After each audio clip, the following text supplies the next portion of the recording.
उसी पाठ के आगे पंचवा पाठ है गीतामृतम, गीता के अमृत रूपी वचन, गीता के अमृत रूपी वचन। अब आपको पढ़ाए गए थे श्लोक 5, 6वां श्लोक देखें। वासांसि जीर्णानि यथा विहाय नवानि गृह्णाति नरो पराणि तथा शरीराणि विहाय जीर्णा अन्यानि संयाति नवानि देहि। लोग कहते हैं अमुक व्यक्ति मर गया, उसकी मृत्यु हो गई, उसका अंत हो गया, वह स्वर्ग सिधार गया। लेकिन हमारी श्रीमद् भागवत गीता क्या कहती है? अगर ज्ञान की बात प्राप्त करना है, आत्मा परमात्मा के विषय में प्राप्त करना है, ज्ञान प्राप्त करना है, तो श्रीमद् भागवत गीता का बच्चों अध्ययन किया। अर्जुन को, क्योंकि कृष्ण का अर्जुन परम शिष्य था, तो इस श्रीमद् भागवत गीता के माध्यम से श्री कृष्ण ने अपने शिष्य अर्जुन को उपदेश दिया है। क्योंकि अर्जुन कौरव पांडवों में जो है एक ही परिवार है, एक का कौरव था, एक का पांडव था। पांडव 5 थे, वो 100 थे। तो अर्जुन जो है युद्ध नहीं करना चाहते थे कि हम अपने परिवार में किसको मारे, चाचा, काका, भाई, फूफा, मामा, ये सब रिश्तेदार, व्यवहारी, पड़ोसी और घर के लोग हैं, किसका वध किया। तो ज्ञान दिया है श्री कृष्ण। ये संसार है, संसार नश्वर है, यहाँ कोई किसी का नहीं। अकेला जीव आता है, जाता है, लेकिन आत्मा अमर है। उन्होंने एक बताया, वासांसि जीर्णानि, वासांसि वस्त्र, जीर्ण शीर्ण जब हो जाते हैं, जिन वस्त्रों को हम पहनते हैं, जब पुराने हो जाते हैं तो क्या इनकी चमक खत्म हो जाती है। साफ करने के बाद ये गंदे महसूस होते हैं, और जरा से अगर कोई चीज लग जाता है तो तुरंत फट जाते हैं। शीर्ण, फटा पुराना। तो शरीर भी शैशवावस्था, यानी इसके बाद कुमारावस्था, कुमारावस्था के बाद फिर युवावस्था, फिर आ गई जरावस्था। अभी तो हम दौड़ते हैं, चलते फिरते हैं, खाते हैं, सबसे बात करते हैं, दिखाई पड़ता है, सुनाई पड़ता है, आंख, नाक, कान, हाथ, पैर, पेट सब मजबूत, बोझा भी लेके चल सकते हैं, दौड़ भी सकते हैं। लेकिन अगर हमारी जरावस्था आ जाएगी तो जरावस्था में क्या होगा? शरीर की 10 इंद्रियां जो होती हैं, 5 ज्ञानेंद्रियां, 5 कर्मेंद्रियां, ये शिथिल हो जाती है, कमजोर हो जाती है। जब ये ढीली पड़ जाती हैं तो आंखों से दिखाई नहीं पड़ता, कानों से सुनाई नहीं पड़ता, दांत भी नहीं होते हैं, जो भोजन करते हैं वो डाइजेस्ट नहीं हो पाता, हाथ और पैर ये काम नहीं करते सही ढंग से, है ना। ये सारी दिक्कतें आती हैं। तो जिस प्रकार पुराना वस्त्र जो है, वस्त्र पुराना हो गया तो बेकार हो गया। तो हम क्या करते हैं?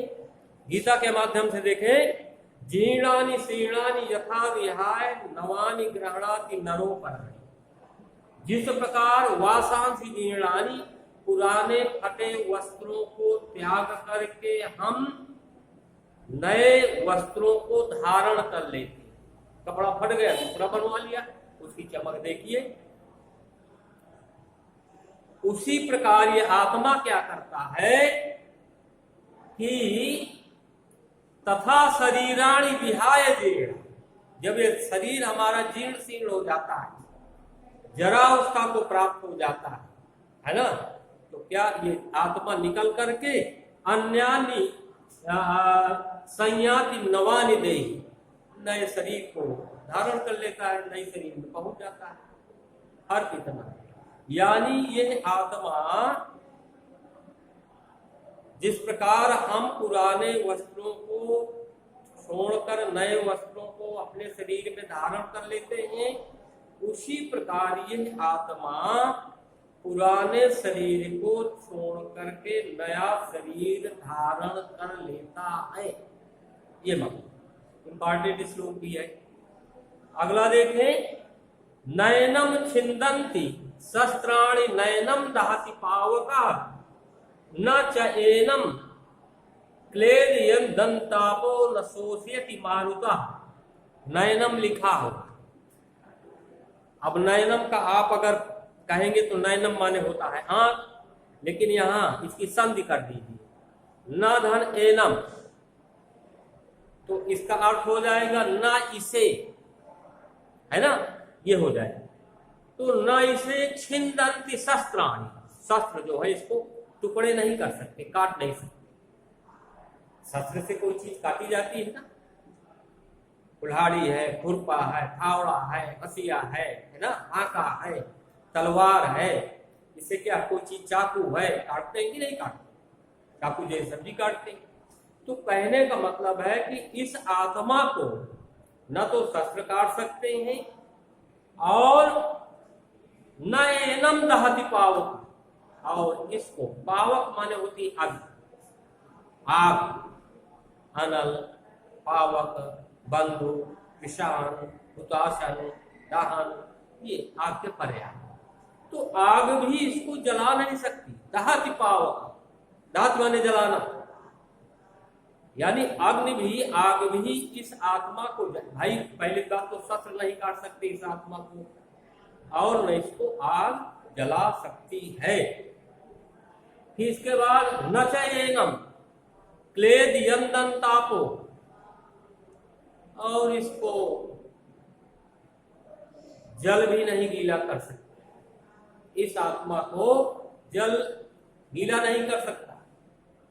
और न दहति पावक, और न शोषयति मारुता, मारुत कहते हैं हवा को, है ना, और हवा भी इसको शोषयति, शोषण नहीं कर, सुखा नहीं सकती। तो कहने का मतलब इस आत्मा को न तो शस्त्र काट सकते हैं और न इसे अग्नि जला सकती है, न इसे जल गीला कर सकता है और न इसे वायु सुखा सकती है। ये आत्मा है। तो कैसी आत्मा है? अजर और अमर, ये बूढ़ी भी नहीं होती और इसी कभी मृत्यु भी नहीं होती, जैसे ही वैसे बनी। अगला देखें, जातस्य ध्रुवो मृत्यु अध्रुवम जन्म मृतस्य च तस्मात् अपरिहार्ये अर्थे न तुम शोचितुम अर्हसि। श्री कृष्ण ने अर्जुन को उपदेश दिया कि जातस्य ही ध्रुवो मृत्यु, अरे जिस जातक का, जिस जीव का जन्म हुआ है तो मृत्यु, उसकी मृत्यु भी निश्चित है। जिस जीव का, जिस जातक का जन्म, क्योंकि हम कहाँ हैं? मृतलोक में। मृतलोक में यहाँ कोई अमर है क्या? कोई चीज ले लीजिए, आप किसी पेड़ को ले लीजिए, पेड़ भी सजीव है, वृक्ष भी आपके सजीव है, ये भी हवा लेते हैं, भोजन ग्रहण करते हैं, जल पीते हैं, जैसे हम, केवल बोलते नहीं है। और ये स्थिर होते हैं, चलते फिरते नहीं है। फर्क इसमें इतना है। और बहुत पहले तो ये वृक्ष भी हमसे, हमारे आप की तरह चलते फिरते थे, बात भी करते थे, बाद में स्थापित हो गए ना, बाद में स्थापित हो गए, तो इनको स्थिर कर दिया गया, उनकी बोलती बंद कर दी गई। अब कि जिस जीव का, जिस जातक का जन्म हुआ है, जातक से ही ध्रुव मृत्यु, ध्रुव माने सत्य है, तो उसकी मृत्यु निश्चित है। अमृत्यु और मृत्यु जन्म मृतस्य च, और जिसकी मृत्यु हुई है उसका जन्म भी निश्चित है। जो आदमी मर गया है उसका जन्म भी निश्चित है। तो तस्माद अपरिहार्य अर्थे, तो हे कुंती पुत्र अर्जुन, कृष्ण अर्जुन से कह रहे हैं ये अपरिहार्य, अनिवार्य है। तो इस अनिवार्य कार्य में तुम सोचतुम अर्हसि, तुम इसमें शोक क्यों करते हो, दुख क्यों करते हो? भाई इसमें शोक करने की क्या बात है? अर्थात तुमको शोक नहीं करना चाहिए। फिर एक बार समझ लें, जिस जीव का, जिस जातक का जन्म हुआ है उसकी मृत्यु निश्चित है, और जिसकी मृत्यु हुई है उसका जन्म निश्चित है। ये निरंतर जन्म मृत्यु निरंतर चलता रहता है। तो इस अपरिहार्य कार्य में, अनिवार्य कार्य में अर्जुन आपको शोक नहीं करना चाहिए। है क्यों शोक करते हो? आपको शोक नहीं करना चाहिए। युद्ध के लिए खड़े हो, युद्ध करने का निश्चय करो, बिना युद्ध के काम नहीं चलेगा। इसी प्रकार का उपदेश गीता के माध्यम से दिए। तो बच्चों आज यहीं तक 8 श्लोक बताए गए। इसके बाद 2 श्लोक हैं, वो हम आपको अगले दिन सोमवार को बताएंगे, तो ये पाठ भी पूरा हो जाएगा। तो सोमवार को फिर मुलाकात होगी, तब तक के लिए धन्यवाद।